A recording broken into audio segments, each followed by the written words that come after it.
Hello, my name is Stuart Hamm, and I'm here in the music hall in Masterbuilt, Germany, which is where the Warwick factories are.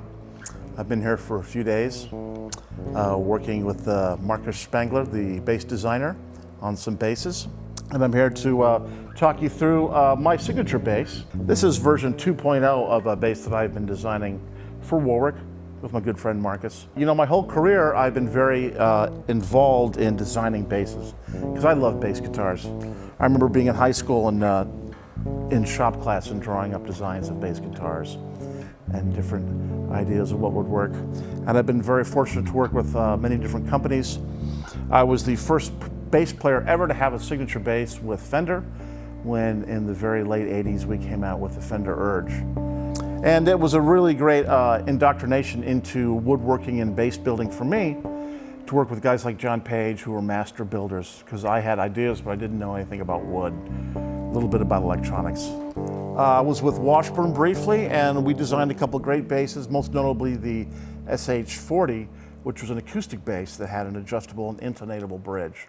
And then for a number of years, a lot of my friends had been telling me about what was going on at Warwick. Steve Bailey, Lee Sklar, a bunch of my bass playing friends told me what a good thing Hans Peter had going on. And then I was actually in Dresden, which is another city in Vogtland, about an hour away from where we are right now, doing a bass clinic at a place called Soundhouse. And I met the owner, Volker Kaminski, who's also a bass player. And he was a fan, and we went and became friends, and he again told me, he said, man, you've got to meet Hans Peter. So he arranged for a meeting, and the next time I was on tour in Germany, in the area, I had a day off, and I came over and met Hans Peter and Flo and the whole family, and was given a tour of the factory, and met Marcus Spangler, who was the main designer here, and another wood geek. And we spent the better part of a day just talking about basses and designs. And I was really blown away, number one, by the factory. If you ever get a chance to come here, anyone that's taking the tour of the factory knows what a wonderful thing they have going on with the green technology and the way they age the wood and just the fine German attention to detail that goes into everything they do. Encapsulates everything that I like about being with Warwick is the openness to try new ideas, and if they are going to do it full out and with the highest quality that they will be able to do. And that's how we came up with this bass right here.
So here we have the version 2.0 of the Stuart Hamm, or I guess Stu Hamm, Warwick signature bass.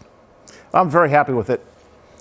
I just got done with about, this is my third month here in Europe, and it included a 2-week tour with a rock singer, a bunch of solo bass gigs, and some clinics. So I needed a very versatile bass, and that's what this bass is. And that's the way I designed it. So the first thing that I took into consideration in designing this bass was, what can I take that Warwick does that I like and sort of improve it to fit my own personal preferences, and also to create a bass that is maybe different than other Warwick basses, so that people who are not Warwick players now might want to check it out and see what they do.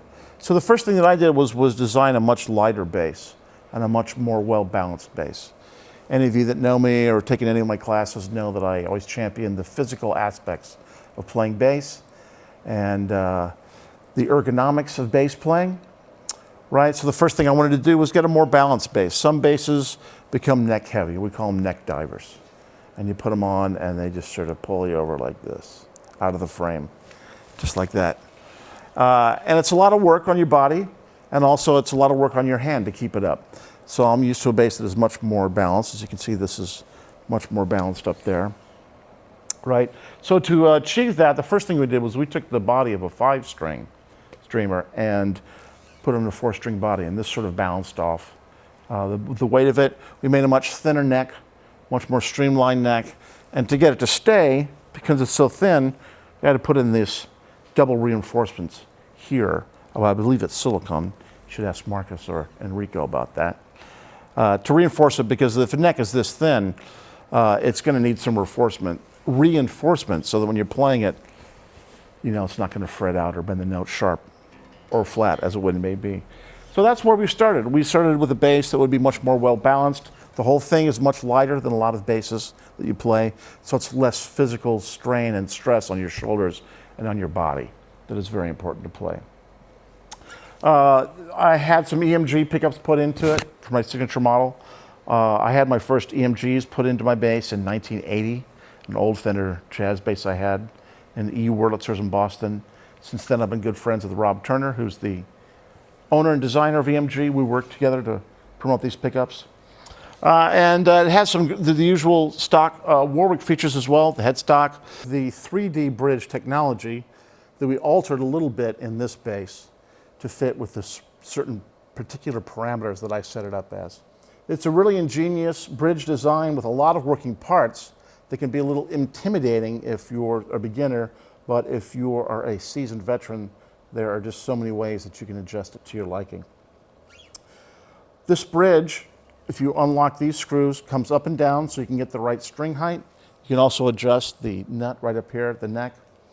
And in my bass, since I have the strings so close to the body, the bridge is set a little lower in the body than on most Warwicks. So what we did was we routed out a little bit here between the saddle and the bridge so that you don't have to raise the whole bridge piece to get to the screws if you want to move the string saddles backwards and forth to adjust the intonation, to make sure the strings aren't sharp or flat, so you can play chords correctly and in tune here on the 3rd fret and up on the 15th fret at the same time.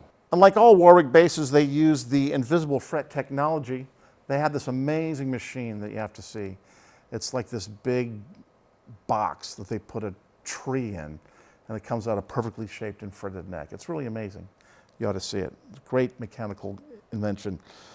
What they do is, though, is they cut the lines where the machine does, cut the lines where the frets are going to go, but not all the way across the neck.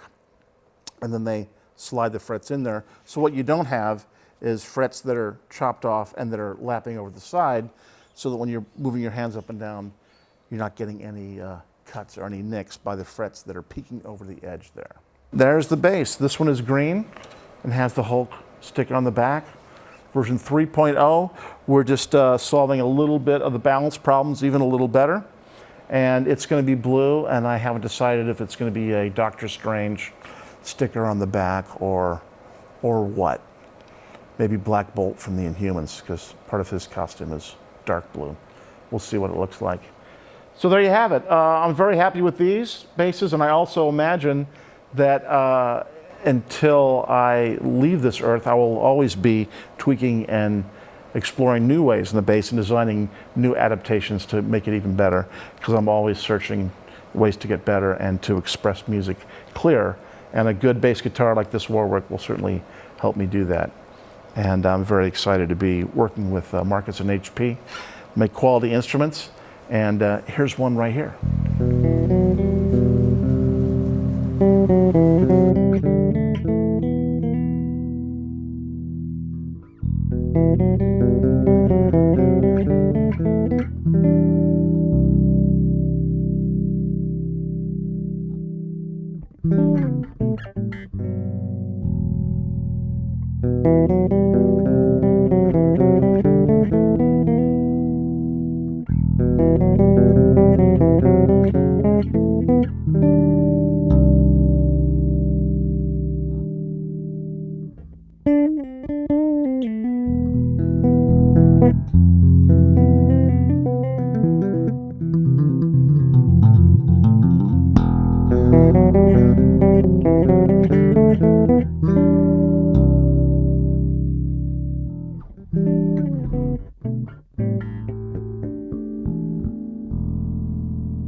Well, that's it. We're going to wrap it up here in Machtneukirchen, Germany, in Vogtland, Saxony.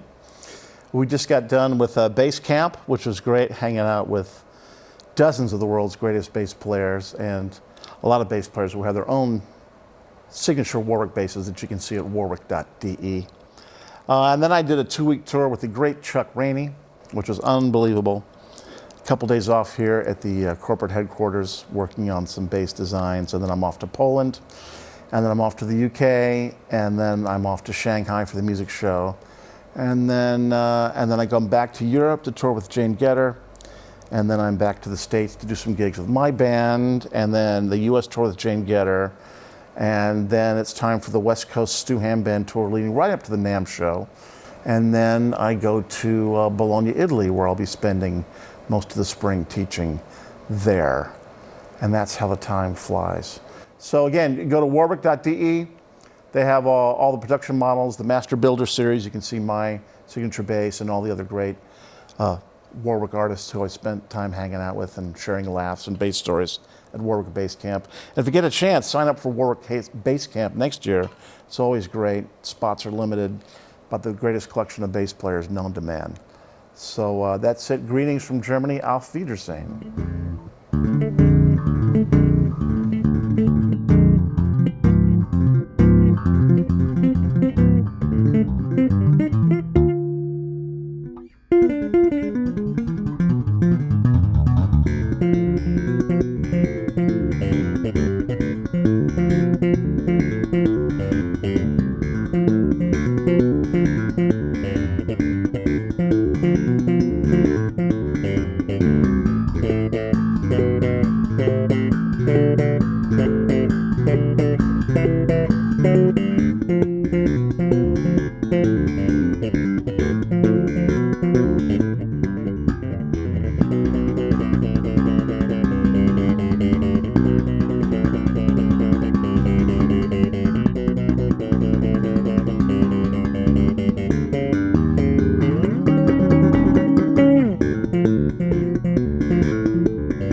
Thank you.